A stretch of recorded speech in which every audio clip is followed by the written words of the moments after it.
वज़ीर सेहत दामोदर राज नरसिम्हा ने कहा कि तेलंगाना हुकूमत तमाम तबक़ात की फलाह बहबूद के लिए काम कर रही है और मुख्तलिफ़ स्कीमों के ज़रिए गरीबों की तरक्की को यकीनी बनाया जा रहा है। उन्हें आंदोल मंडल के लम्माईपेट गाँव में ग्राम सभा से खिताब करते हुए ख़वातीन की सेहत, सेल्फ हेल्प ग्रुप्स को क़र्ज़ों की फ़राहमी और फलाही स्कीमों से फ़ायदा उठाने की अपील की। उन्होंने गाँव की तरक्की के लिए सड़कें, निकासी, आब, बिजली और मकानात समेत बुनियादी सहूलतें फ़राहम करने का ऐलान किया। साथ ही आला तालीम इदारों के क़याम, फार्मेसी कॉलेज और सनतों के क़याम का भी जिक्र किया, जबकि मुस्तहिक़ीन को हुकूमती स्कीमों से भरपूर फ़ायदा उठाने की ताकीद की। మీ అందరి సహకారము, మీ ఆశీస్సులు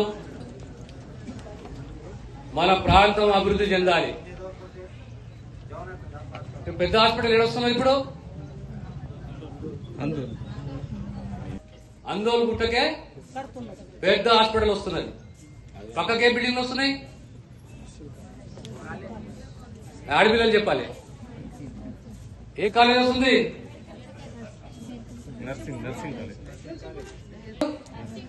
నర్సింగ్ కాలేజ్.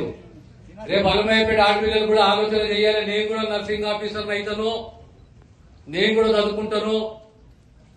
మా ప్రాంతానికి నర్సింగ్ కాలేజ్ వచ్చింది. ఒక కాలంలో సంగూపేటకు అగ్రికల్చర్ కాలేజ్ తెచ్చినామా?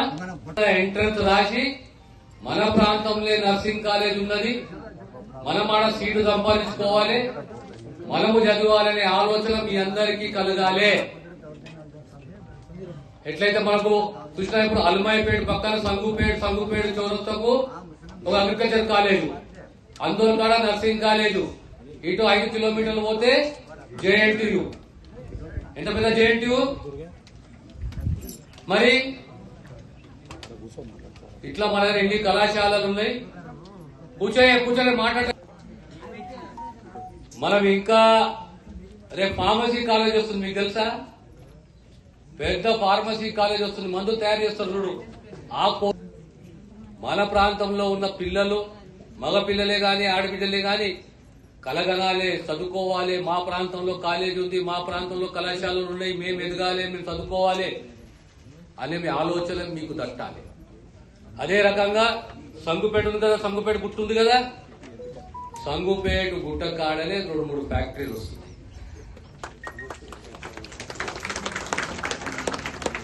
పుష్కుల మీరు నోరు జారి మా భూములు కూడా తీసుకొని చెప్పిరనుకో, ఇంకొకసారి అదో సామెత చెప్పకూడదు కానీ ఆ పరిస్థితి అవుతుంది.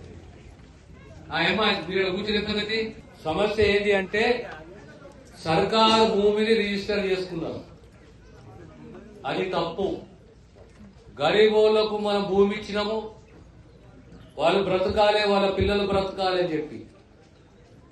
కానీ సుమారు 40 ఎకరాల భూమి, అసైన్డ్ భూమిని రిజిస్ట్రేషన్ చేయించుకున్నారు. ఇది పెద్ద ఇష్యూ ఉన్నది. Pandu 40 acres of land